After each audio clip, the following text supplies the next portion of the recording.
Alice's Adventures in Wonderland by Lewis Carroll. And this is Chapter 5, Advice from a Caterpillar. The caterpillar and Alice looked at each other for some time in silence. At last the caterpillar took the hookah out of its mouth and addressed her in a languid, sleepy voice. And there's the caterpillar on top of the mushroom. "Who are you?" said the caterpillar. This was not an encouraging opening for a conversation. Alice replied, rather shyly, I hardly know, sir. Just at present, at least, I know who I was when I got up this morning, but I think I must have been changed several times since then." "What do you mean by that?" said the caterpillar sternly. "Explain yourself."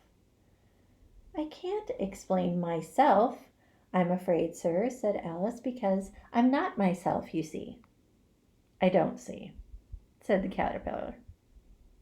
"I'm afraid I can't put it more clearly," Alice replied very politely, "for I can't understand it myself to begin with, and being so many different sizes in one day is very confusing."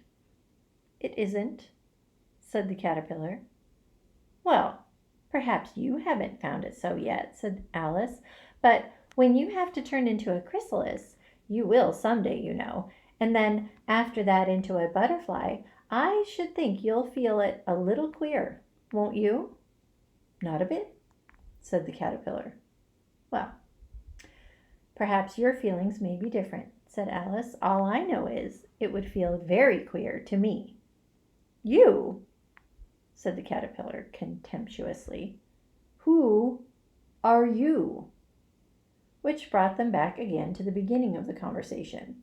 Alice felt a little irritated at the caterpillar's making such very short remarks, and she drew herself up and said very gravely, "I think you ought to tell me who you are first."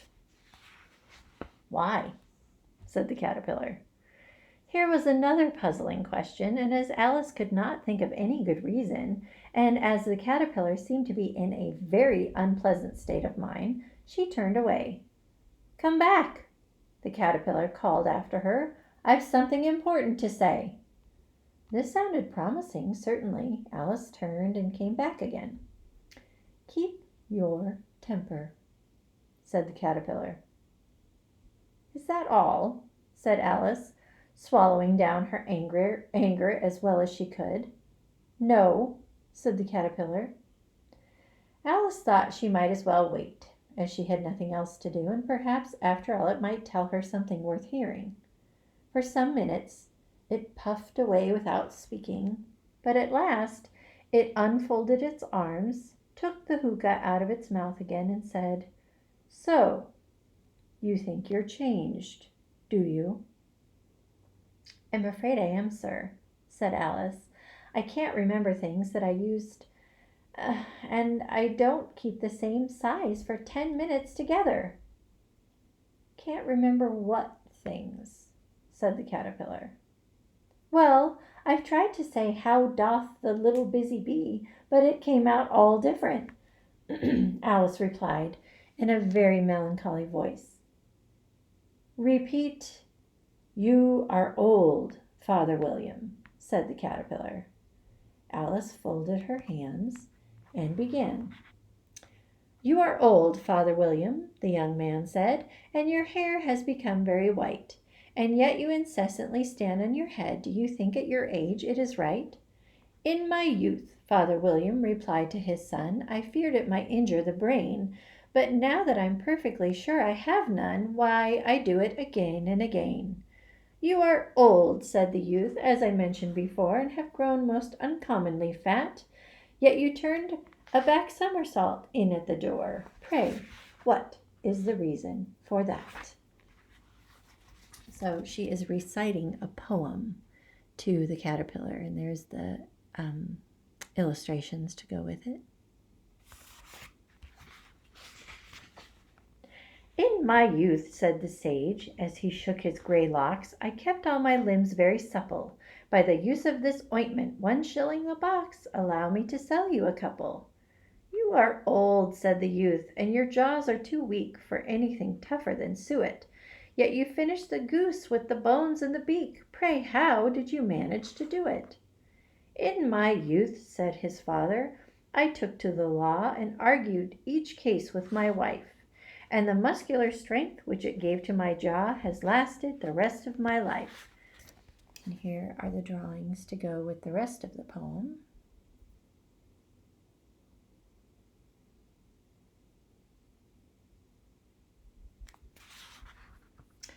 You are old, said the youth.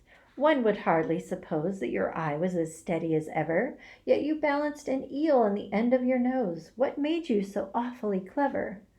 I have answered 3 questions, and that is enough, said his father. Don't give yourself airs. Do you think I can listen all day to such stuff? Be off, or I'll kick you downstairs. That is not said right, said the caterpillar. And here is from the poem him balancing an eel on his nose. Not quite right, I'm afraid, said Alice timidly. Some of the words have got altered. It is wrong from beginning to end, said the caterpillar decidedly, and there was silence for some minutes. The caterpillar was the first to speak. What size do you want to be? It asked. Oh, I'm not particular as to size, Alice hastily replied. Only one doesn't like changing so often, you know. I don't know, said the caterpillar. Alice said nothing. She had never been so much contradicted in all her life before, and she felt that she was losing her temper. Are you content now? Said the caterpillar. Well, I should like to be a little larger, sir, if you wouldn't mind, said Alice. 3 inches is such a wretched height to be. It is a very good height indeed, said the caterpillar angrily, rearing itself upright as it spoke. It was exactly 3 inches high. But I'm not used to it, pleaded poor Alice in a piteous tone, and she thought to herself, I wish the creatures wouldn't be so easily offended. You'll get used to it in time, said the caterpillar, and it put the hookah into its mouth and began smoking again. This time, Alice waited patiently until it chose to speak again. In a minute or two, the caterpillar took the hookah out of its mouth and yawned once or twice and shook itself. Then it got down off the mushroom and crawled away into the grass, merely remarking as it went, One side will make you grow taller, and the other side will make you grow shorter. One side of what? The other side of what? Thought Alice to herself. Of the mushroom, said the caterpillar, just as if she had asked it aloud, and in another moment it was out of sight. Alice remained looking thoughtfully at the mushroom for a minute, trying to make out which were the 2 sides of it, and as it was perfectly round, she found this a very difficult question. However, she at last stretched her arms round it as far as they would go and broke off a bit of the edge with each hand. And now, which is which? She said to herself, and nibbled a little bit of the right hand bit to try the effect. The next moment she felt a violent blow underneath her chin. It had struck her foot. She was a good deal frightened by this very sudden change, but she felt sure there was no time to be lost, as she was shrinking rapidly. So she set to work at once to eat some of the other bit. Her chin was pressed so closely against her foot that there was hardly room to open her mouth, but she did at last, and managed to swallow a morsel of the left-hand bit. Come, my head's free at last, said Alice in a tone of delight, which changed into alarm in another moment, when she found that her shoulders were nowhere to be found. All she could see when she looked down was an immense length of neck, which seemed to rise like a stalk out of a sea of green leaves that lay far below her. What can all that green stuff be? Said Alice, and where have my shoulders got to? And oh, my poor hands, how is it I can't see you? She was moving them about as she spoke, but no result seemed to follow, except a little shaking among the distant green leaves. As there seemed to be no chance of getting her hands up to her head, she tried to get her head down to them, and was delighted to find that her neck would bend about easily in any direction like a serpent. She had just succeeded in curving it down into a graceful zigzag, and was going to dive in among the leaves, which she found to be nothing but the tops of trees under which she had been wandering, when a sharp hiss made her draw back in a hurry. A large pigeon had flown into her face and was beating her violently with its wings. "Serpent!" screamed the pigeon. "I'm not a serpent," said Alice indignantly. "Let me alone." "Serpent, I say again," repeated the pigeon, but in a more subdued tone, and added with kind of a sob, "I've tried every way, and nothing seems to suit them." "I haven't the least idea what you are talking about," said Alice. "I've tried the roots of trees, and I've tried banks, and I've tried hedges," the pigeon went on without attending to her, "but those serpents, there's no pleasing them." Alice was more and more puzzled, but she thought there was no use in saying anything more until the pigeon had finished. "As if it wasn't trouble enough hatching eggs," said the pigeon, "but I must be on the lookout for serpents night and day. Why, I haven't had a wink of sleep these last 3 weeks." "I'm very sorry you've been annoyed," said Alice, who was beginning to see its meaning.